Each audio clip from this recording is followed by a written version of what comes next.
Hello everyone, अब हम start कर रहे हैं हमारी class 12 biology human health and disease का लेक्चर नंबर 3। इसके पहले हमने लेक्चर 1 और 2 में हेल्थ और उसके बाद इम्यूनिटी को बेटा पूरा कंप्लीट कर लिया। अब हम यहाँ पर हमारे एनसीईआरटी का नेक्स्ट टॉपिक यानी कि वैक्सीनेशन एंड इम्यूनाइजेशन के बारे में बात करने वाले हैं। हमारे पास टॉपिक है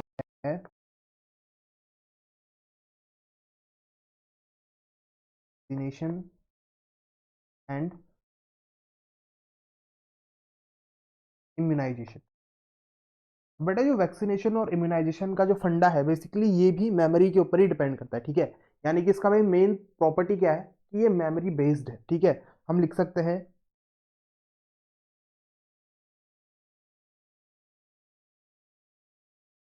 based on the property of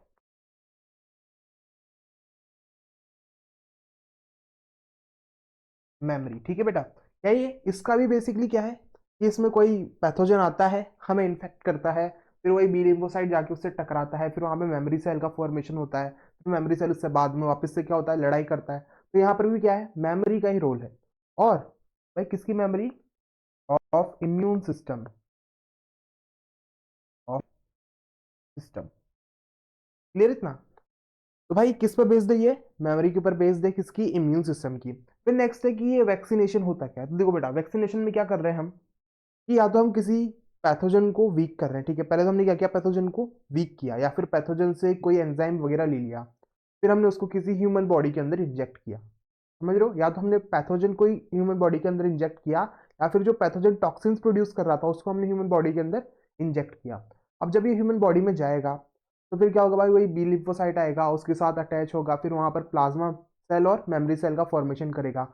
और जबकि हमने इसको वीक फॉर्म के अंदर ह्यूमन बॉडी में डाला था, तो जो हमारे प्लाज्मा सेल्स है उन्होंने जो एंटीबॉडी बनाया वो इसको आसानी से हरा देगी। और भाई उसके पास एक इन्फॉर्मेशन भी आ गई कि अगर अगली बार ये अपनी फुल फॉर्म में आता है, ठीक है, यानी कि एकदम बढ़िया से आता है, तो हम इसको किस तरह से रोक सकते हैं। समझ गए? हमने क्या किया, एक वीक पैथोजन को लिया, ह्यूमन बॉडी के अंदर इंट्रोड्यूस कराया। अब वो वीक था तो हमारी बॉडी ने उसको आसानी से हरा दिया, और उसके साथ उसने मेमोरी सेल का भी फॉर्मेशन कर लिया। अब हमारे पास पूरी इंफॉर्मेशन है कि भाई अगर ये अगली बार आता है, चाहे इसका स्ट्रॉन्ग वर्जन ही क्यों ना आ जाए, तो हम इसे आसानी से रोक सकते हैं। तो ये क्या है, वैक्सीनेशन। और जो हमारी इम्यूनिटी बनी वो क्या है भाई, इम्यूनाइजेशन। समझ गए? चलो इसको लिख लेते हैं। In vaccination a preparation of protein. देखो ये एनसीईआरटी की लाइन है, मैं इसमें कुछ अलग नहीं लिख रहा हूँ। यहाँ पे क्या कर रहे हैं भाई, एंटीजेनिक प्रोटीन की वैक्सीनेशन बना रहे हैं। पैथोजन, या फिर हम इसको इनएक्टिवेटेड फॉर्म, या फिर हम कह सकते हैं वीक फॉर्म के अंदर भी यूज कर सकते हैं, इनएक्टिवेटेड एंड।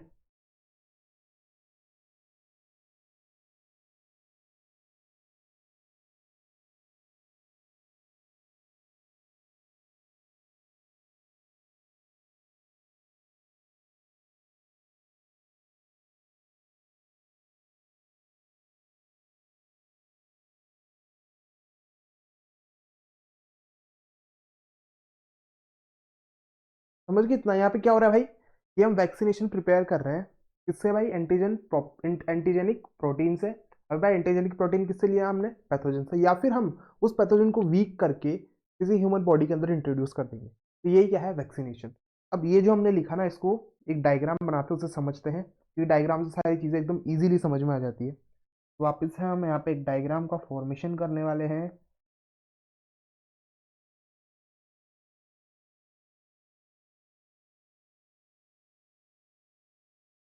ठीक है, ये मेरा दोस्त यहाँ पे वापस से आ गया। अब ये मेरा दोस्त है, इसके ऊपर मुझे कोई एक्सपेरिमेंट करना है, बेसिकली मुझे इसे वैक्सीन देनी है। तो देखो मैं कैसे इसको वैक्सीन दे सकता हूँ। या तो मैं पूरा ऑर्गेनिज्म ले लूँ, यानी कि जो पैथोजन है ना भाई, मैंने पूरा का पूरा पैथोजन ले लिया। अब बेटा पूरा अगर पैथोजन लिया तो देखो दो चीजें हो सकती है, या तो पैथोजन मरा हुआ हो सकता है, या फिर कमजोर हो सकता है। कि ऐसा तो है नहीं कि मैं उसको एकदम बढ़िया सा तगड़ा हट्टा कट्टा सा पैथोजन दे दूं और उसकी बॉडी एंटीबॉडीज का फॉर्मेशन ना कर पाए और बेचारा मर जाए। मैंने क्या किया यहाँ पे, वीक पैथोजन को लिया, ठीक है। तो यहाँ पे मेरे पास दो ऑप्शन निकले यहाँ से, या तो तुम्हारा पैथोजन हो किल्ड या फिर कैसा हो, वीक। अब ये जो पैथोजन है इसे हम कहाँ पे भेजेंगे बेटा, इसे हम भेजने वाले हैं इसके अंदर, ठीक है। इस पैथोजन को हमने कहाँ भेजा, इसकी बॉडी के अंदर। ये यहाँ पे अंदर आ चुका है, ये पैथोजन हो गया। अब यहाँ पर ये पैथोजन जब बॉडी के अंदर आ चुका है तो इससे कौन इंटरेक्शन करने आएगा, यहाँ पर इंटरेक्शन करने के लिए आएगा बी लिम्फोसाइट, जिसके ऊपर क्या लगी हुई है, जिसके ऊपर लगी हुई है ये एंटी बॉडी। अब जब बी लिम्फोसाइट भाई इससे इंटरेक्ट करेगा तो यहाँ पर क्या क्या बनाने वाला है, यहाँ पर बनाएगा, यहाँ पर क्या बनाएगा भाई, यहाँ पर ये बनाएगा मेमोरी सेल, और इसके साथ साथ बेटा क्या बनाने वाला है यहाँ पे, प्लाज्मा सेल। और प्लाज्मा सेल क्या बनाने का फिर, एंटीबॉडी, और ये एंटीबॉडी इसे मार देगी। और इसके साथ साथ क्या बन चुका है, यहाँ पर मेमोरी सेल बन चुका है। तो हमने भी ऊपर बात की कि भाई वैक्सीनेशन और इम्यूनाइजेशन का प्रिंसिपल क्या है, मेमोरी। ये किसकी मेमोरी, इम्यून सिस्टम की मेमोरी। क्लियर है यहाँ पे। तो भाई हमने क्या किया, तो पूरा ऑर्गेनिज्म यूज किया है दो फॉर्म में, या तो उसको किल फॉर्म में ले सकते हैं या फिर वीक फॉर्म में ले सकते हैं, और इस तरह से बॉडी के अंदर प्रोसेस चलेगी। इसके अलावा हम क्या कर सकते हैं यहाँ पे, इसके अलावा हम यहाँ पर रिकॉम्बिनेंट फॉर्म भी ले सकते हैं, ठीक है। बेसिकली रिकॉम्बिनेंट डीएनए टेक्नोलॉजी, ठीक है बेटा। हम यहाँ पर रिकॉम्बिनेंट डीएनए टेक्नोलॉजी का भी यूज कर सकते हैं। कैसे, ये हमने ये जो ऊपर पैथोजन था ना, इसका एक जीन निकाल लिया। बेसिकली देखो, पैथोजन जब बॉडी में जाता है तो उसका जीन ही है जो अंदर जाके कुछ ना कुछ प्रोटीन का फॉर्मेशन करता है, फिर हमें इन्फेक्ट करता है। तो हमने क्या किया, उस जीन को ही निकाल लिया और उस जीन को किसी और ऑर्गेनिज्म के साथ अटैच कर दिया। ये हम बायोटेक में देखेंगे वैसे तो, पर यहाँ पे इसका थोड़ा सा पार्ट दिखा देता हूँ मैं आपको। ये हमने उसका जीन ले लिया, ठीक है, और इस जीन को हमने जोड़ दिया किसके साथ, इसको हमने जोड़ दिया है वेक्टर के साथ। वेक्टर कौन होता है बेटा, जो एक ऑर्गेनिज्म से दूसरे ऑर्गेनिज्म में जीन को लेके जाएगा, ठीक है। अब जब मैंने इस जीन को वेक्टर से जोड़ा, वेक्टर यानी कि बेसिकली प्लाज्मिड, अब यहाँ पर जब ये दोनों जुड़ेंगे तो एक रिकॉम्बिनेंट का फॉर्मेशन होगा। ये हमारे पास रिकॉम्बिनेंट बन चुका है, ठीक है। क्या बना है यहाँ पर हमारे पास, रिकॉम्बिनेंट। अभी जो रिकॉम्बिनेंट है ना, इसको हम क्या करते हैं, ऐसे ऑर्गेनिज्म के अंदर डालते हैं जो अपना नंबर बहुत जल्दी से डिवाइड करता हो। क्लियर है, मैंने क्या किया, इसको ऐसे ऑर्गेनिज्म के अंदर डाला जो अपना नंबर बहुत ज्यादा बहुत जल्दी से डिवाइड करता हो, यानी कि अपना नंबर बहुत जल्दी बढ़ा रहा है। अब बेटा अगर नंबर बढ़ेगा तो जैसे मानो ये एक रिकॉम्बिनेंट मैंने एक यीस्ट के अंदर डाला, यीस्ट ने कुछ टाइम बाद ही डिवाइड करके दो हो गए, तो अब मेरे पास रिकॉम्बिनेंट कितने, दो, फिर वो चार, फिर पाँच, फिर छः, मतलब डिवाइड करते जा रहे हैं, मेरे पास रिकॉम्बिनेंट का नंबर बढ़ता जा रहा है। फिर मैं क्या करूँगा, इस रिकॉम्बिनेंट को उससे निकाल लूंगा। तो मेरे पास अब देखो, यहाँ पे एक रिकॉम्बिनेंट था, यानी कि थोड़ा सा जीन था, अब मेरे पास इतने सारे जीन हो गए, तो मेरे को जो प्रोटीन चाहिए उसका नंबर भी क्या हो जाएगा, बहुत ज़्यादा। बेसिकली इनको हम यूज़ करते हैं फैक्ट्रीज में, जो मेडिकल फैक्ट्रीज होती है ना, फार्मा कंपनीज, वहाँ पर उनको यूज़ किया जाता है। तो यहाँ पर हमने ईस्ट के अंदर इसे डाला, और हमको जो प्रोडक्ट चाहिए उसकी हमें लार्ज क्वांटिटी बनानी, तो जब भी लार्ज क्वांटिटी बनानी हो हम इस तरीके को यूज़ करते हैं। क्योंकि भाई कब तक हम थोड़ा थोड़ा रिकॉम्बिनेंट बनाते जाएंगे, हम इसको ऐसे में डाल दें जो खुद से इसका बहुत ज़्यादा प्रोडक्शन कर ले, ठीक है। तो हमने यहाँ पे रिकॉम्बिनेंट बनाया और इस रिकॉम्बिनेंट को किस में डाल दिया, इसको हमने डाला इस ईस्ट के अंदर, ठीक है। ये यहाँ पर इस ईस्ट में हमने इसको डाल दिया। अब बेटा जब ईस्ट में हमने डाला तो फिर ये यहाँ पे कुछ प्रोडक्ट बनाएगा। प्रोडक्ट क्या, बेसिकली वही प्रोटीन्स जो कि ह्यूमन में जाने के बाद इन्फेक्शन कॉज करते हैं। तो यहाँ से हमने उस प्रोटीन को निकाल लिया, और जब हमने इस प्रोटीन को ह्यूमन बॉडी में भेजा, ठीक है, हमने इस प्रोटीन को क्या किया, ह्यूमन बॉडी में भेजा, तो भाई ये उसी तरह से जाएगा, और जो ये सेम प्रोसेस है यही फॉलो होगी, ठीक है। चाहे हमारी बॉडी में पैथोजन किसी भी फॉर्म में एंटर करे, भाई प्रोसेस तो यही होनी है, वो उसको इसी तरह से मारेगा। क्लियर हो गया इतना। तो हमने क्या देखा यहाँ पे, रिकॉम्बिनेंट डीएनए टेक्नोलॉजी, यहाँ पर हमने जीन को वेक्टर के साथ जोड़ा, एक रिकॉम्बिनेंट बनाया, फिर उसको हमने यीस्ट में डाला। देखो इसमें क्वेश्चन आता है कि हम रिकॉम्बिनेंट डीएनए टेक्नोलॉजी में कौन सा ऑर्गेनिज्म यूज कर रहे हैं, तो यहाँ पर यीस्ट है। और डिजीज भी याद कर लेना, यहाँ पर डिजीज थी हेपेटाइटिस बी। हेपेटाइटिस बी के लिए हम कौन सी मतलब कौन सी प्रोसेस यूज कर रहे हैं, रिकॉम्बिनेंट डीएनए टेक्नोलॉजी। क्लियर है इतना? फिर नेक्स्ट आगे देखो।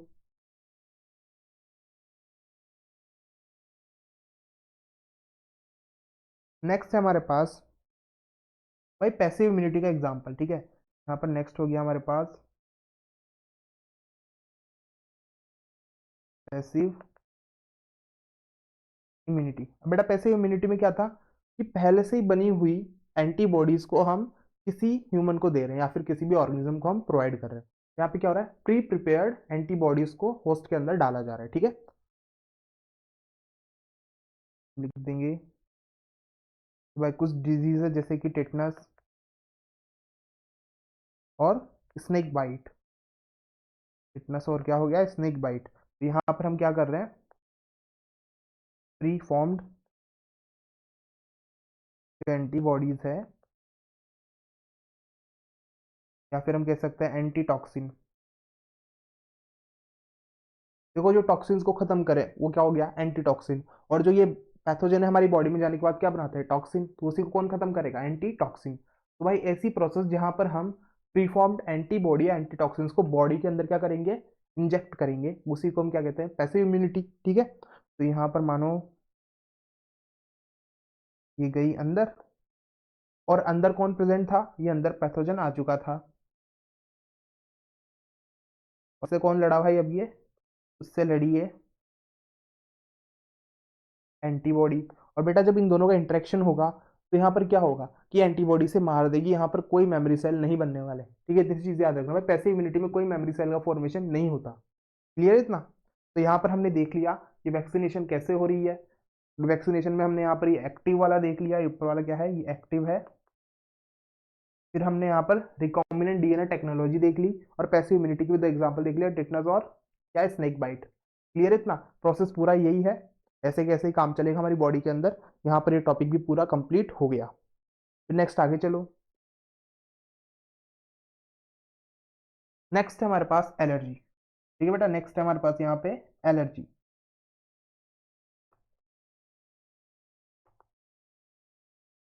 तो एलर्जीज क्या होता है कि एनवायरनमेंट में कुछ ऐसे सब्सटेंस प्रेजेंट है। ठीक है, कुछ ऐसे सब्सटेंस प्रेजेंट है जिसके लिए हमारी बॉडी कुछ ओवर रिस्पॉन्स शो कर देती है। ठीक है, यानी कि हद से ज्यादा कुछ रिस्पॉन्स शो कर देती है, उसे हम क्या कहते हैं भाई, allergy.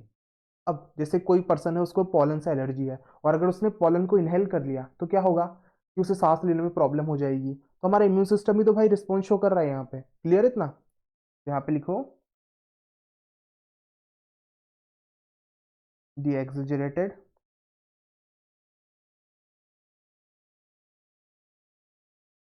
response of immune system to certain antigens present in the environment।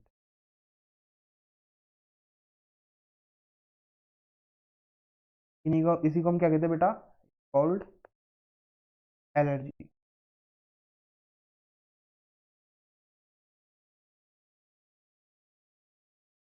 अब नेक्स्ट चीज क्या है कि भाई जो इन एलर्जी को कॉज करता है, ठीक है, उसे हम क्या कहते हैं, एलर्जन। क्लियर है? सब्सटेंस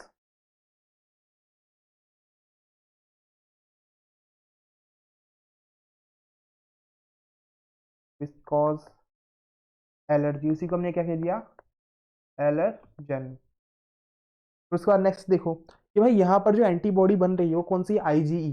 कोलेस्ट्रॉम में आईजीए, यहाँ पर कौन हो गई, आईजीई। क्लियर इतना? एंटीबॉडी प्रोड्यूस्ड कौन है बेटा, आईजीई। ठीक है, अब देखो यहाँ पर कि भाई एलर्जी का क्या कॉन्सेप्ट है, एलर्जी किस तरह से अपना वर्क कर रही है। तो हमारी बॉडी में प्रेजेंट होते हैं मास्ट सेल। ठीक है, कौन से सेल, मास्ट सेल। यहाँ पे मैंने ये मास्ट सेल बना दिया।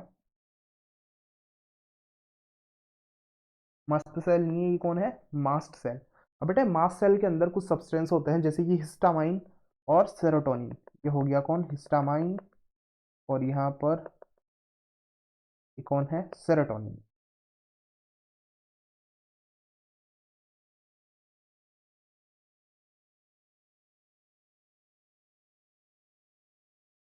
अब क्या होता है कि जब भी हमको कोई एलर्जी होती है, ठीक है, यानी मान लो कोई सब्सटेंस के लिए हमारी बॉडी एलर्जिक रिएक्शन शो करती है, तो यहाँ पे क्या हो रहा है कि हमारा मास्ट सेल जो है, ये जो मास्ट सेल है, ये रप्चर हो जाता है, ठीक है। मास्ट सेल क्या हो जाता है बेटा, रप्चर हो जाता है।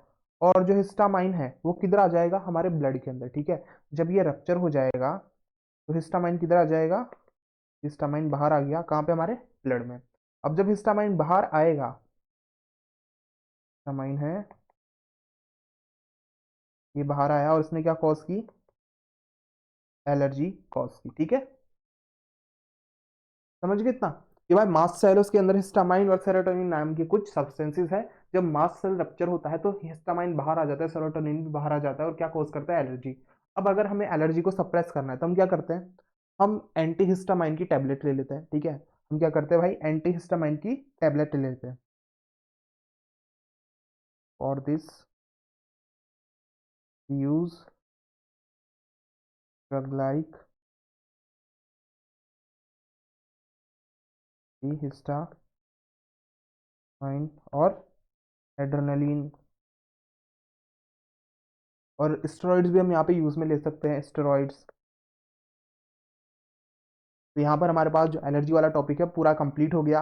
एलर्जी क्या होती है, किससे होती है, कौन सी एंटीबॉडी है, कौन सा सब्सटेंस है, और कौन से सेल के अंदर ये प्रेजेंट है, और भाई इसको रोकने के लिए हमें कौन से टैबलेट्स या फिर हमको कौन सी मेडिसिन लेनी चाहिए। क्लियर है इतना, फिर आगे चलो। नेक्स्ट टॉपिक है हमारे पास ऑटो इम्यूनिटी। ऑटो, अब बेटा ऑटो इम्यूनिटी का देखो सिंपल सा मतलब है, अपने क्या हो गए, पराये हो गए। यानी कि अपनी बॉडी के सेल्स अपने सेल्स को ही क्या करने लगे, खत्म करने के, यानी कि अपना इम्यून सिस्टम ही अपने खिलाफ हो गया, ठीक है। अपना इम्यून सिस्टम ही क्या हो गया, अपने खिलाफ हो गया, तो इसी को हम कहते हैं ऑटो इम्यूनिटी।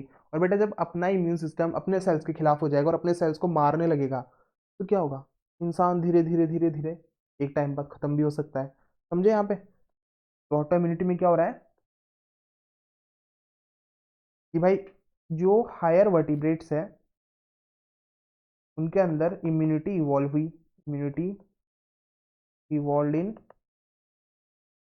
Higher vertebrates. अब बेटा जो हायर वर्टिब्रेट्स के अंदर जो इम्यूनिटी है ना वो क्या कर सकती है, सेल्फ और नॉन सेल्फ के बीच में डिफरेंस कर सकती है। अगर भाई अपना खुद का सेल है तो उसे नहीं मारेंगे, कोई फॉरेन पार्टिकल आया उसे मारेंगे। पर जब इस इम्यूनिटी के अंदर कोई जेनेटिक डिसऑर्डर हो जाए और वो अपने और पराये के बीच में डिफरेंस ना कर पाए और अपने ही सेल्स को मारने लगे, तो उसे हम कहते हैं क्या, ऑटो इम्यूनिटी डिसऑर्डर, ठीक है। क्या हो भाई, सेल्फ और नॉन सेल्फ के बीच में डिफरेंस कर सकते थे, पर जेनेटिक डिसऑर्डर हो गया, उस वजह से डिफरेंस नहीं कर पा रहे और अपनी सेल्स को मारने लग गए, ठीक है। Vertebrates have ability to distinguish between self and non self cells. Clear इतना, तो बेसिकली नॉन सेल्फ सेल्स कौन है, पैथोजन।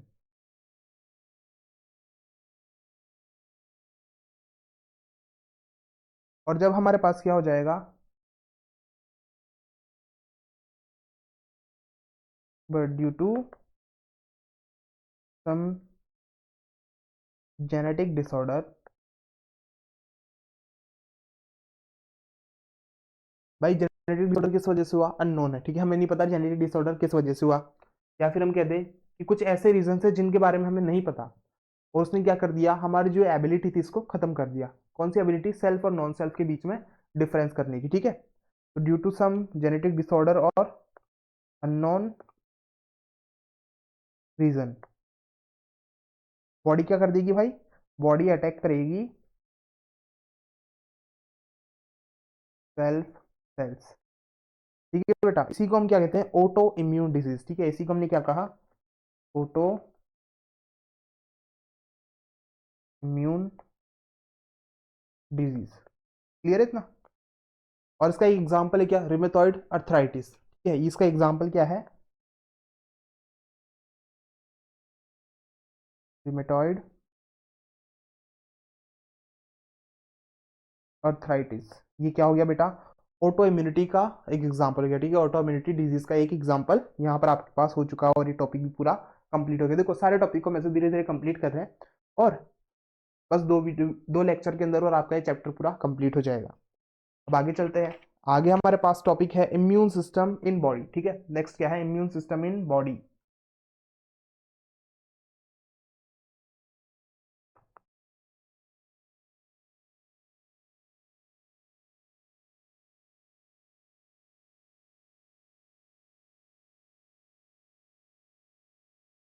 अब बेटा देखो, जो इम्यून सिस्टम है हमारी बॉडी में, तो भाई इम्यून सिस्टम में एक मेन रोल किसका है, सबसे मेन रोल किसका है, लिम्फोइड ऑर्गन का। अब हमारी बॉडी में लिम्फोइड ऑर्गन डिफरेंट जगह पे प्रेजेंट है, ठीक है। भाई मेन रोल किसका, लिम्फोइड ऑर्गन का। हमारी बॉडी में डिफरेंट टाइप के लिम्फोइड ऑर्गन है, वो भी डिफरेंट पोजीशन पे। अब देखते हैं कि भाई ये डिफरेंट टाइप के लिम्फोइड ऑर्गन कौन कौन से, इनका फंक्शन क्या है, ठीक है, एक एक करके कंप्लीट करेंगे। टाइप्स ऑफ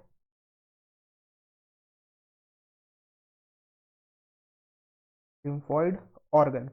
तो बेटा लिम्फोइड ऑर्गन हमारे पास दो टाइप के हैं, एक तो कौन, प्राइमरी, और दूसरा है कौन यहाँ पर, सेकेंडरी। पहला कौन, प्राइमरी, दूसरा कौन, सेकेंडरी, ठीक है।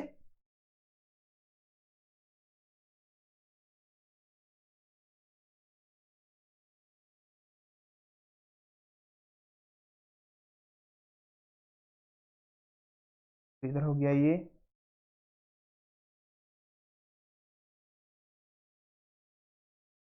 सेकेंडरी लिम्फोइड ऑर्गन, ठीक है। प्राइमरी लिम्फोइड ऑर्गन और इधर कौन, सेकेंडरी लिम्फोइड ऑर्गन।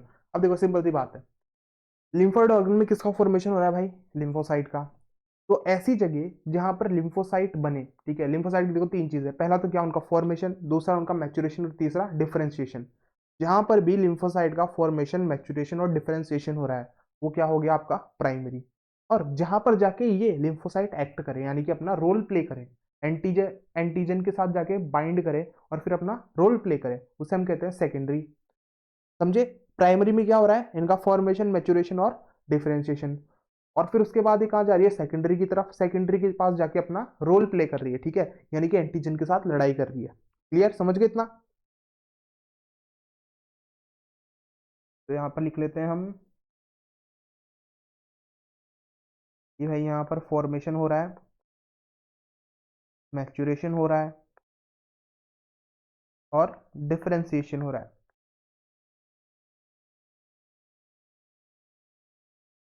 किसका, लिम्फोसाइट का, ठीक है बेटा,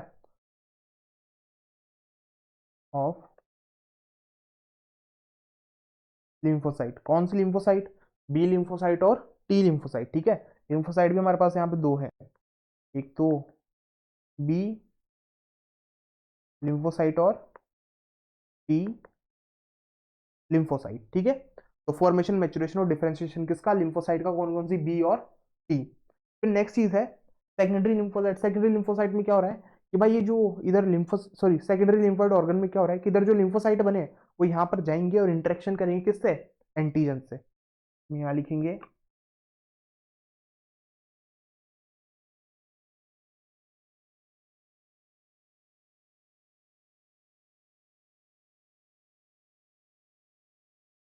इंटरेक्शन ऑफ एंटीजन और एंटीबॉडी। समझ गए इतना। भाई बन कहीं और रहा है, मैच्योरेशन भी कहीं हो रहा है, डिफरेंशिएशन भी कहीं और, पर फंक्शन कहीं पर और। यहाँ पर इसकी एग्जांपल देख लो, इसके एग्जांपल है आपके पास स्प्लीन, नेक्स्ट है लिम्फ नोड्स, पेयर्स पैचेस हो गए, ठीक है, पेयर्स पैचेस। और बेटा पेयर्स पैचेस कहाँ प्रेजेंट होते हैं, हमारी स्मॉल इंटेस्टाइन में, ठीक है, स्मॉल इंटेस्टाइन, जो पहले ह्यूमन है डाइजेशन वाला पार्ट था, ठीक है, ह्यूमन फिजियोलॉजी के अंदर, तो वहां पर इंटेस्टाइन में ये चीज थी, पर अब तो चैप्टर ही नहीं है तो कोई बात नहीं। पर इतना याद रखना भाई, पेयर पैचेस कहाँ प्रेजेंट है, स्मॉल इंटेस्टाइन में, ठीक है। अब आगे चलो, अब हम बात करते हैं पहले प्राइमरी की। तो देखो बेटा, प्राइमरी लिम्फोइड ऑर्गन,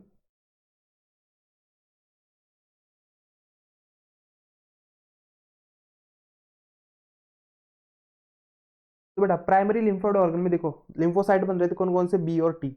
अब याद रखना, जैसे नाम है क्या, बी लिम्फोसाइट, तो बी को तुम किससे रिलेट कर दो, बोन मेरो से। टी लिम्फोसाइट को किससे रिलेट कर दो, थाइमस से। B for bone marrow, T for thymus, ठीक है। तो इनको आप, इनकी आपको पता चल गई कि भाई कौन सा कहाँ पर बन रहा है। सबसे पहले हम बात करते हैं बोन मेरो।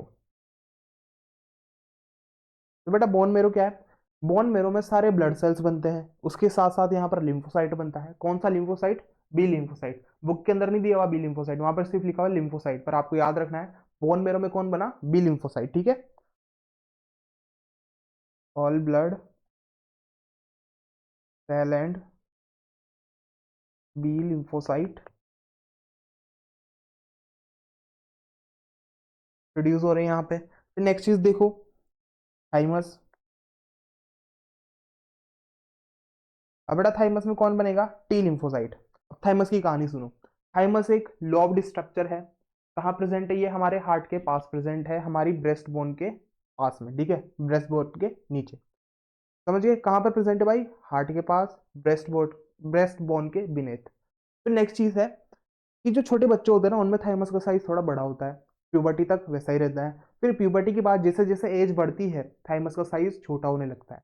अब थाइमस का सीधा रिलेशन है किससे, इम्यूनिटी के, ठीक है। थाइमस का रिलेशन किससे, इम्यूनिटी से। भाई जैसे जैसे थाइमस का साइज छोटा होता जाएगा, इम्यूनिटी लो होती जाएगी, ठीक है। थाइमस का साइज क्या हुआ, छोटा, इम्यूनिटी भी क्या होती गई, छोटी, ठीक है। अब जो बुजुर्ग लोग होते हैं ना, तो उनमें भाई क्या होता है, थाइमस का साइज एकदम छोटा हो जाता है। अगर थाइमस का साइज छोटा है तो उनकी इम्यूनिटी भी क्या एकदम लो है। और वहीं पर जो बच्चे हैं उनके अंदर थाइमस का साइज बड़ा है, तो उनकी इम्यूनिटी भी क्या है, ज्यादा। प्यूबर्टी के बाद थाइमस का साइज धीरे धीरे घटता जाएगा, तो इम्यूनिटी भी धीरे धीरे घटती जाएगी। समझ गए इतना, तो बस थाइमस के अंदर इतना है। थाइमस में देखो क्या है भाई, लोब्ड ऑर्गन है। और फिर इसकी पोजीशन क्या है, इसकी पोजीशन याद रखना आप, near heart and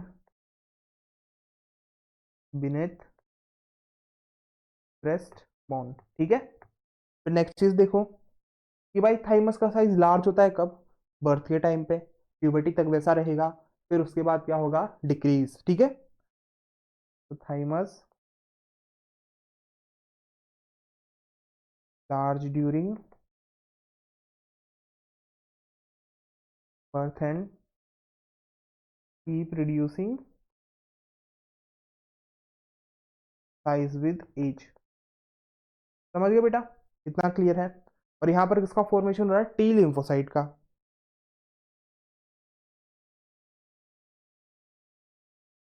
formation of T lymphocyte. Clear हो गया इतना, तो प्राइमरी लाइफ लिम्फोइड ऑर्गन यहाँ पर कंप्लीट हो गए। अब नेक्स्ट पे चलो, यानी कि सेकेंडरी पे।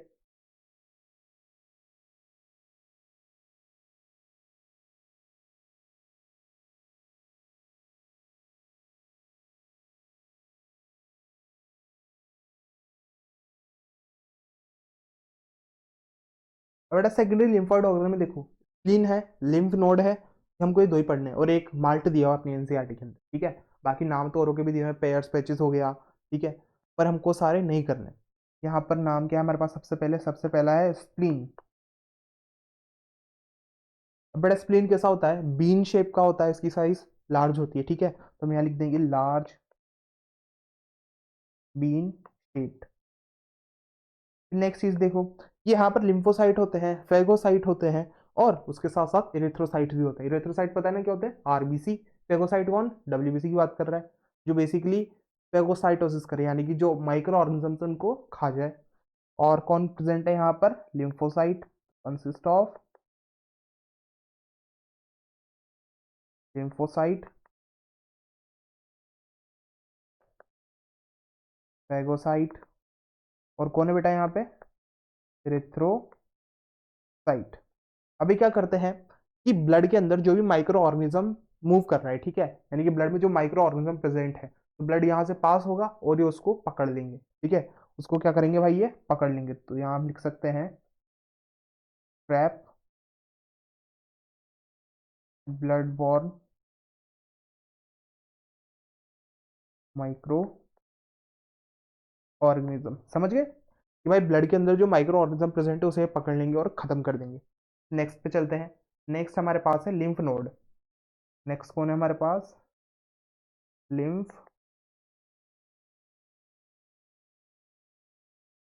अब बेटा जो लिम्फ नोड है ना, तो लिम्फ नोड की कहानी ऐसी है कि हमारी पूरी बॉडी में लिम्फेटिक वेसल्स फैली हुई है। ठीक है, हमारी पूरी बॉडी में क्या है?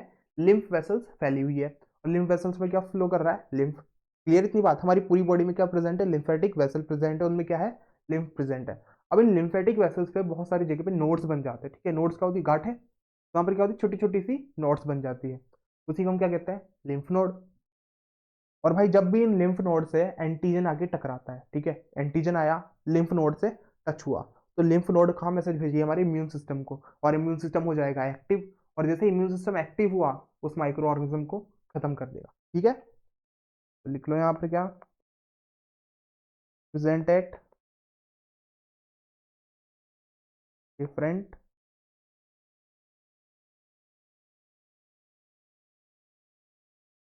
Points along lymphatic system. ठीक है भाई, ये डिफरेंट पॉइंट्स पे प्रेजेंट है हमारे लिम्फेटिक सिस्टम के।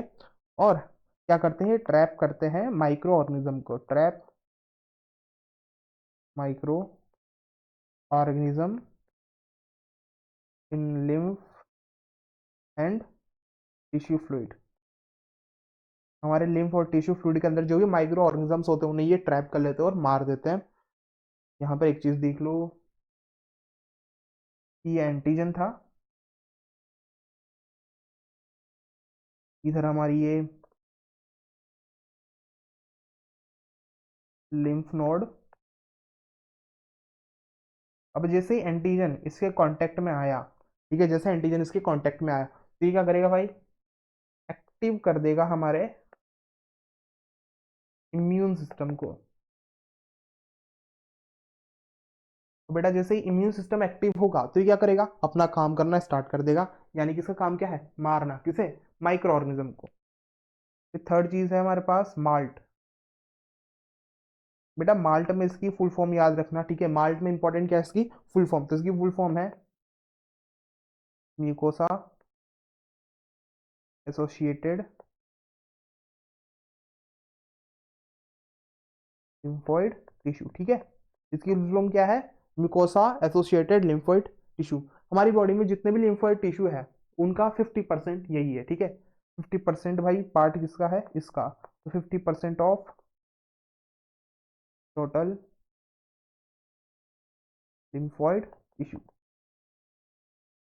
और इसके साथ साथ कि भाई ये कहाँ कहाँ प्रेजेंट है, तो ये हमारी रेस्पिरेटरी ट्रैक्ट, ठीक है, रेस्पिरेटरी ट्रैक्ट हो गया, और डाइजेस्टिव ट्रैक्ट हो गया, या फिर हमारी गट है, वहां पर ये प्रेजेंट है। ठीक है,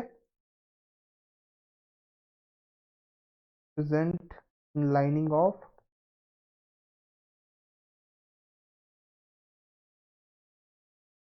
रेस्पिरेटरी ट्रैक्ट।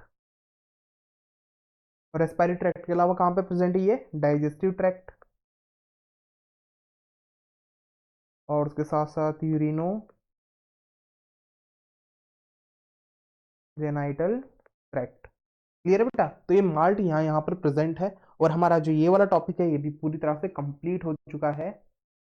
तो बेटा अब इस वीडियो में बस इतना ही। अब हम मिलेंगे हमारे नेक्स्ट वाले लेक्चर में, जिसमें हम स्टार्ट करेंगे एड्स और कैंसर को, पूरी तरह से उसमें कंप्लीट कर देंगे। और जो हमारा लास्ट वाला लेक्चर रहेगा, उसमें हम ड्रग्स रिलेटेड और जो हमारे लास्ट वाले टॉपिक्स हैं, उनको कंप्लीट कर लेंगे। तो बस इतना ही। Thank you and bye.